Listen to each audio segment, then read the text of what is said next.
Welcome to all of you.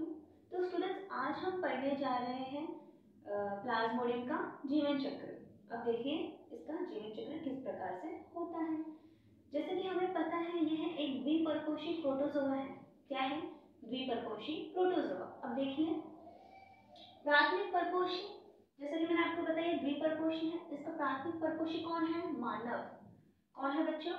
मानव। पर यानी दूसरा, पोषी यानी पोषण प्राप्त करना, यानी दूसरे जीव से क्या पोषण प्राप्त करता है, जिसे हम क्या कहते हैं? परपोषी। अब देखिए प्राथमिक परपोषी इसका मानव है और मानव में ये अलैंगिक जनन की क्रिया करता है। ठीक है बच्चों, यानी असेक्सुअल रिप्रोडक्शन करता है। अब देखिए द्वितीयक परपोषी इसका कौन है? मादा एनाफिलिस मच्छर। कौन है बच्चों? मादा एनाफिलिस मच्छर।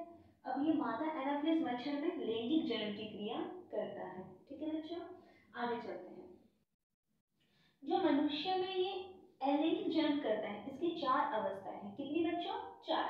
पहली अवस्था संक्रमणकारी अवस्था, जिसे हम इन्फेक्शन भी कहते हैं। दूसरा यकृत साइजोगोनी। क्या है बच्चों? यकृत साइजोगोनी। तीसरा रुधिराणु चक्र। क्या है बच्चों? रुधिराणु चक्र।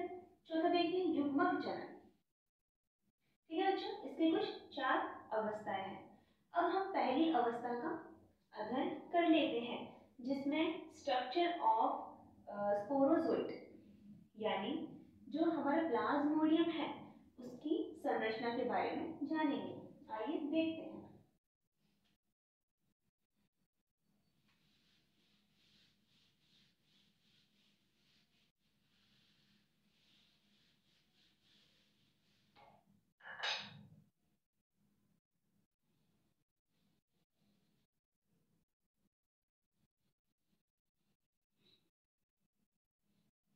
प्लाज्मोडियम की संरचना कुछ इस प्रकार होती है, यानी तुर्कीनुमा होती है। अब देखिए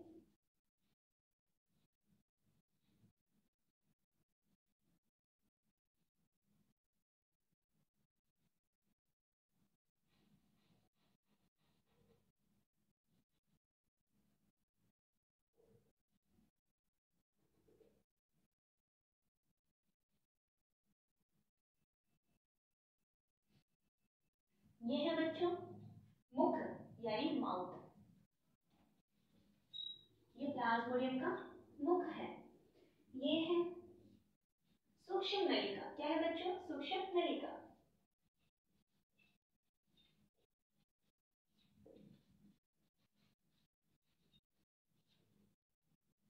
आगे देखिए ये है टोपीनुमा संरचना, यानी शीर्ष टोपी। आगे वाले भाग पे है इसलिए हम इसे कहेंगे शीर्ष टोपी। शीर्ष टोपी। यह है बच्चों केंद्रक। क्या है बच्चों? केंद्रक।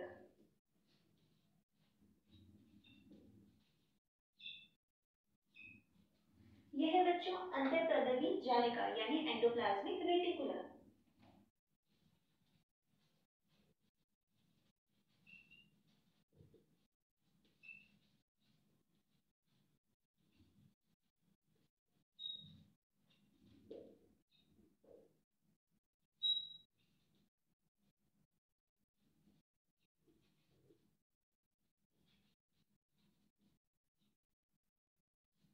आगे देखिए बच्चों ये है माइटोकॉन्ड्रिया।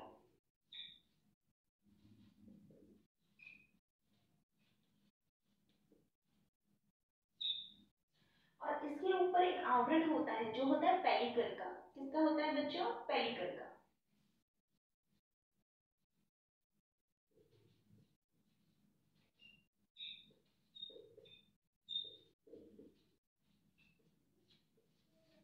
तो ये थी बच्चों प्लाज्मोडियम की संरचना।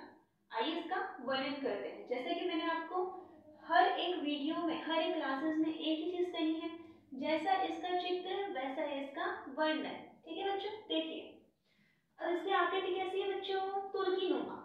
संरचना लिख दीजिए प्लाज्मोडियम। Structure of Plasmodium.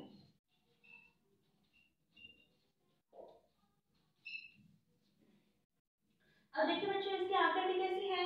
तुर्कीनुमा। कैसी है बच्चों? तुर्कीनुमा। अब देखिए इसके ऊपरी सिरे पर इसका मुख पाया जाता जाता है, क्या पाया जाता है, मुख पाया जाता है।